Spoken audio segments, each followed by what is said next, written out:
Quand on pense à la femme d'affaires, on pense tout de suite à une femme qui a super confiance en elle, la girl boss, qui réussit tous ses projets.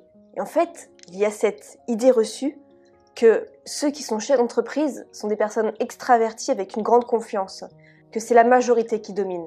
Et en fait, pas du tout. Pour vous citer juste quelques exemples d'introvertis, on a Warren Buffett, Bill Gates, Elon Musk, J.K. Rowling, et toutes ces personnes sont parfois des milliardaires et pourtant sont des introvertis. Elon Musk a même déclaré « Je suis fondamentalement comme un ingénieur introverti ». Donc il a fallu beaucoup de pratique et d'efforts pour pouvoir monter sur scène. Ingénieur introverti. J'aime beaucoup ce concept.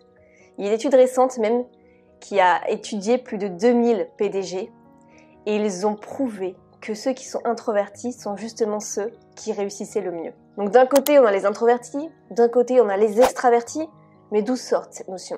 Eh bien en fait c'est un psychologue qui s'appelle Carl Jung qui a sorti cette théorie au XXe siècle et qui explique un petit peu ces deux concepts. Alors je vais vous donner quelques critères pour savoir d'avance si vous êtes plutôt dans la catégorie introvertie. Voici le genre de signe que vous pouvez avoir. Pour vous ressourcer, vous préférez vous isoler. Vous êtes perçu comme plutôt pensif et méditatif. Vous avez tendance à intérioriser vos réactions. Vous avez besoin de temps et d'espace pour vous-même. Vous êtes plutôt calme, au moins en apparence. Votre tendance naturelle est d'écouter et de parler ensuite. Vous ne vous sentez pas à l'aise dans les petits échanges conversationnels, les conversations sans but précis. Vous préférez communiquer par écrit qu'à l'oral. Vous aimez travailler seul. Vous n'aimez pas attirer l'attention. Alors dans cette vidéo, j'aimerais m'adresser à toutes les personnes qui sont introverties, qui aimeraient créer un business en ligne, voire un business à l'international, pour vous dire que moi aussi, je suis introvertie, je suis même timide, je suis hypersensible et pourtant, j'ai réussi à faire de tout ça une force et je vais vous montrer en 5 points dans cette vidéo comment j'ai réussi à transformer ce qui me semblait être des faiblesses finalement en grande force en tant qu'introvertie.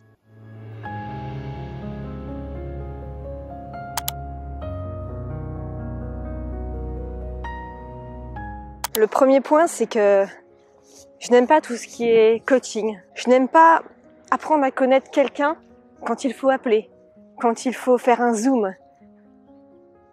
Quand il faut parler, quand il faut se montrer, je n'aime pas ça. Je préfère vraiment l'écriture. Je préfère apprendre à connaître quelqu'un par l'écriture. Et je ne fais pas du coup de coaching parce que parler avec quelqu'un face à face, ça me prend juste trop d'énergie. Vraiment trop d'énergie, ça me puise. Je ne peux plus rien faire après. Et du coup, j'en ai fait une force. Parce que les introvertis ont tendance à préférer quand même l'écriture. Et c'est pour ça que j'ai créé l'email du dimanche. Ça fera 1 an au mois de décembre que chaque dimanche, j'écris un email. Et cet email, eh bien, il est lu par plus de 1300 personnes vraiment qui le lisent, qui n'en ratent pas un seul depuis 1 an. Et ça fait super plaisir. Donc, c'est une innovation dans ce domaine parce que dans cet email du dimanche, ça me permet d'écrire, mais ça me permet de me dévoiler un peu plus sur mes réflexions de la semaine, sur ce que j'ai fait de la semaine, sur des choses qui n'ont rien à voir finalement avec le business. Et donc tout ça, ça crée une grande différence dans ce domaine où l'on reçoit que des emails pour dire « fais comme moi et gagne 1 million d'euros en cliquant sur un bouton ». Là, c'est vraiment différent. Là, je parle de choses privées, je prends du recul et j'amène aussi à réfléchir mon audience sur des choses de la vie personnelle, de la vie sentimentale, de la vie du business aussi. Et le tout, le mettre en lien et qu'on puisse réfléchir ensemble. Donc c'est en ça que j'en ai fait une force. Alors certes, YouTube, c'est pas forcément pour les introvertis, on pourrait se dire de base, mais finalement, là je parle juste à une caméra. Je ne parle pas à 1000, 10 000 personnes d'un coup. Donc c'est pour ça que finalement, les introvertis sont pour moi de grands communicants quand il n'y a pas un grand public en face.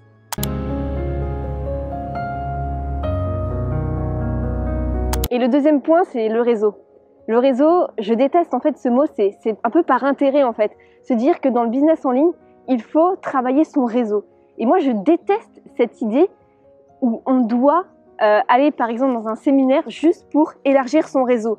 Enfin, rencontrer quelqu'un juste par intérêt, je trouve que c'est faible, ça détruit vraiment les relations et je trouve qu'on n'est pas obligé de juste faire du réseau par intérêt. Moi, enfin, les personnes avec qui je parle, ceux avec qui je fais de l'affiliation, les 3/4, ce sont vraiment des amis. Ce sont des amis qui connaissent ma vie privée, je connais leur vie privée, je connais des choses parfois un peu plus intimes, un peu plus personnelles, parce que je veux vraiment créer un lien avec ces personnes-là.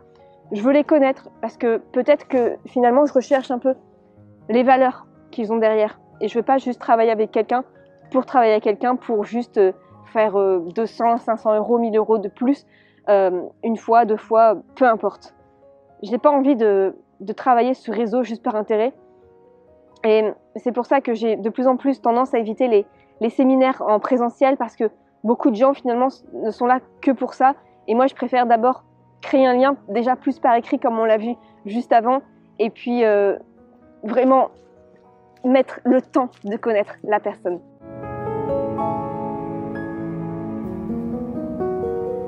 Le troisième point en tant qu'introverti, c'est d'avoir un environnement qui nous stimule.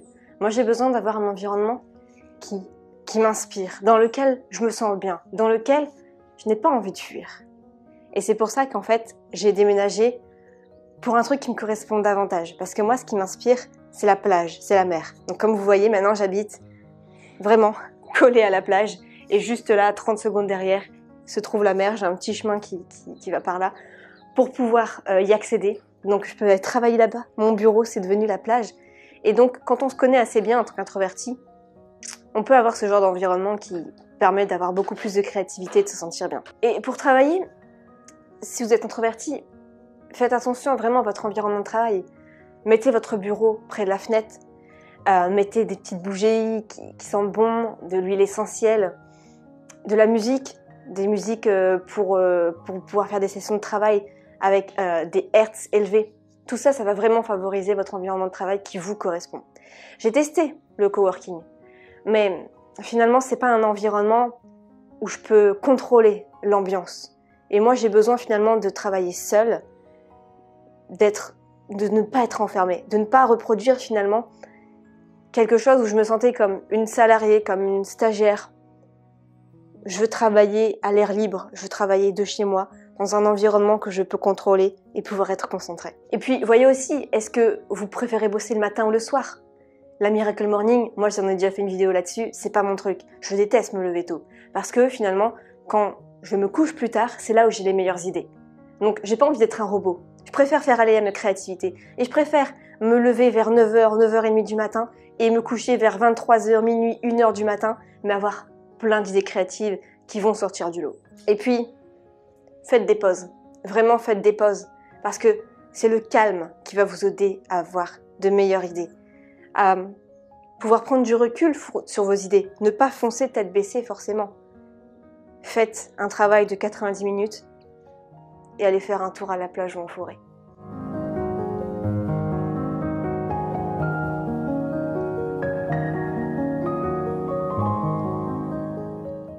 La quatrième chose, c'est votre nature calme. En fait, votre nature calme fait que vous allez avoir beaucoup plus conscience de votre environnement. Donc, vous allez pouvoir être beaucoup plus attentif à ce que veulent vos clients et donc créer de meilleurs produits. C'est comme ça que j'ai pu créer, par exemple, vraiment ces concepts de maîtresse avec des petits dessins, des explications. Pas faire un PowerPoint très scolaire, juste me mettre à la place des personnes et faire des schémas à la main pour avoir beaucoup plus d'empathie et créer un lien beaucoup plus proche. C'est pour ça aussi que j'ai créé des jeux vraiment dans mon espace de formation sur la formation sur le marketing d'affiliation qui se trouve dans la description si vous êtes intéressé. Il y a vraiment des jeux ludiques pour apprendre les notions, des mots croisés, ce genre de choses. Parce que je me mets à la place des personnes et pour apprendre les notions en affiliation au début, c'est un peu compliqué. Donc je me suis dit, avec des jeux, ça serait beaucoup plus sympa. Donc votre nature d'empathie, d'être calme, d'écouter avant de parler, c'est vraiment un point fort pour créer des produits best-sellers. Et c'est comme ça en fait que ma formation sur l'affiliation, elle a eu au moins 10 mises à jour parce que je prends le temps d'écouter ce que veulent les gens. Et donc à force, ça a fait un produit best-seller. On doit être à 3000 clients de cette formation. C'est vraiment mon produit phare parce que je sais me mettre à la place des gens et je sais écouter ce qu'ils veulent.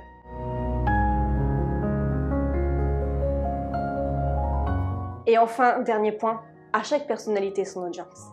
Quand on regarde les musiciens, je prends par exemple les rockers, les rappeurs, ceux qui font du métal, leur audience leur ressemble au niveau de ce qu'ils aiment, de comment ils s'habillent, de comment ils pensent.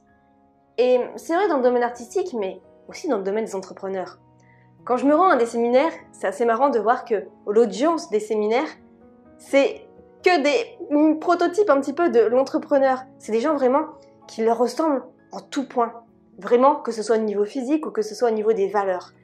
Et donc, à quoi ça sert de vouloir être une image parfaite ou une image qui ne nous ressemble pas?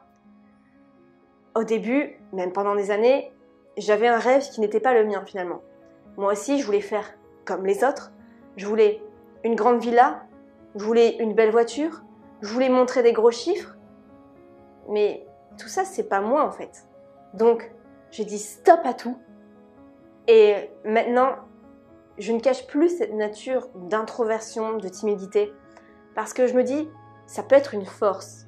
Et si justement je mets ça beaucoup plus en avant, on va dire, eh bien, l'audience que je vais avoir va me ressembler. On a l'audience qui nous ressemble. Donc, on a un business aussi qui nous ressemble. Et donc, si je réussis en tant qu'introverti, en tant que timide, en tant qu'hypersensible, dans ces conditions, ça peut inspirer d'autres personnes qui sont pareilles que moi et se dire, bah, si elle a réussi en étant comme ça, moi aussi, je peux y arriver.